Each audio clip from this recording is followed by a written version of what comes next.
Hi students! So I am going to give you some instructions on the activity for today.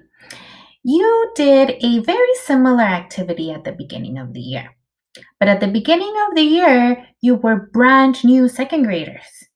Now you are about to be third graders.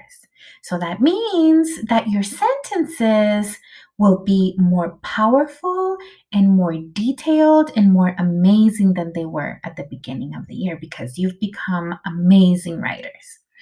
So, what you're going to do is you are going to pick a couple of adjectives.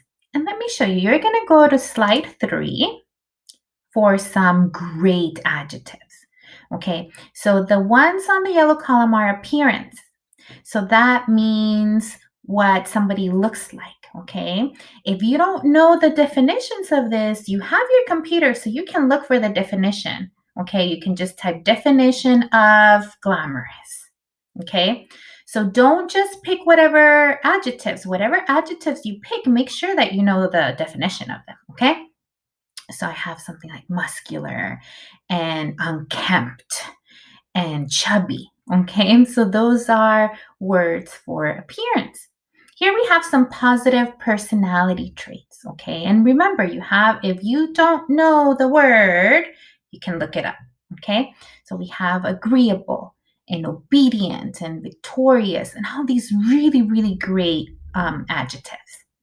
Here in the purple column, you have negative personality traits like somebody that is angry or obnoxious or worried. Okay, so these are negative personality traits.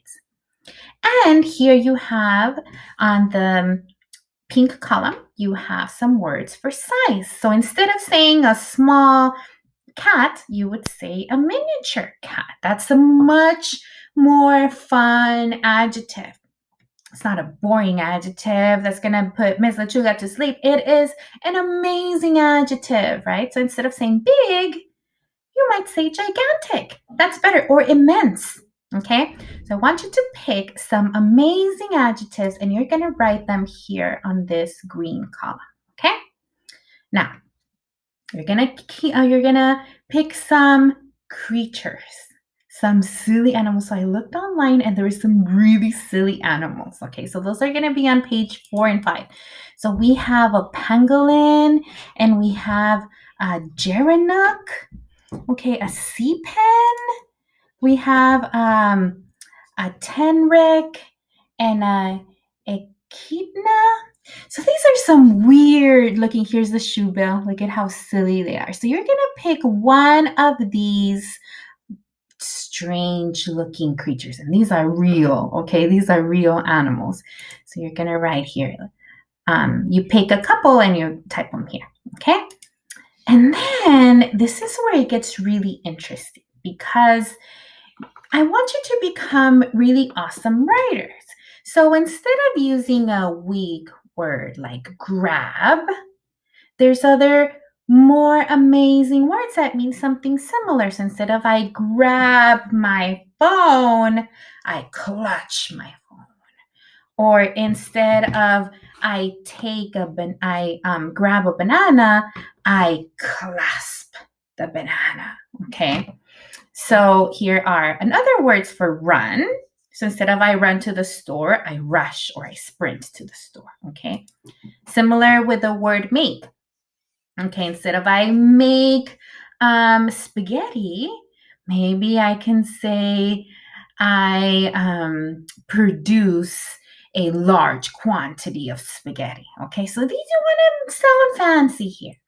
Okay, so let me give you an example. So I'm gonna choose muscular. So I'm muscular, and then I'm gonna choose a creature. So I'm muscular.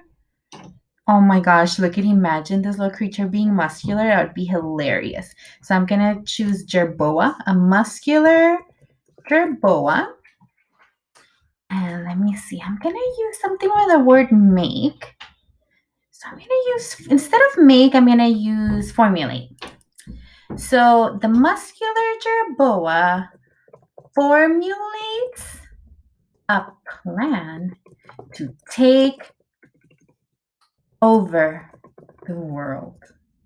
Oh my goodness gracious, that is a hilarious sentence. So now I'm going to go to slide 8 and I'm going to type that sentence. And you can mix them around, right? So I could do like, let me see, what about itchy?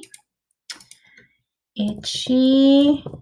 And then what about a different animal? Oh my gosh, that is such a weird. Oh, what do I do? Shoebell. Itchy shoebell. And let me see. Why don't I use dash? Dashed to his brother's room to scare him. To hide under his bed and scare him. So you see how detailed it is? Okay. So I could say the muscular shoebill formulates a plan to take over the world, or the itchy jerboa dashed to his brother's room to hide under his bed and scare him. Okay, so I can type it here. You can be as detailed as you want. So I'm going to type the muscular jerboa formulates a plan to take over the world. There is my crazy sentence. Now that I have my crazy sentence, I have my main idea for a story. So here I start writing a story where a muscular jerboa formulates a plan to take over the world. Okay, so you name him and you give him a problem and you give him a solution, right? So maybe the jerboa is named Bob, and Bob has been teased all his life, and he is just so sad that he has to be teased by everyone. So he's like, you know what? I'm going to take over the world so they can stop teasing me. All right. So you see, I have a character, and I have a problem, and I have a solution. Okay. So I cannot wait to read these amazing, silly stories that you're going to create. You're going to do a great job. Please don't make me fall asleep with your boring adjectives. Okay? See you. Bye.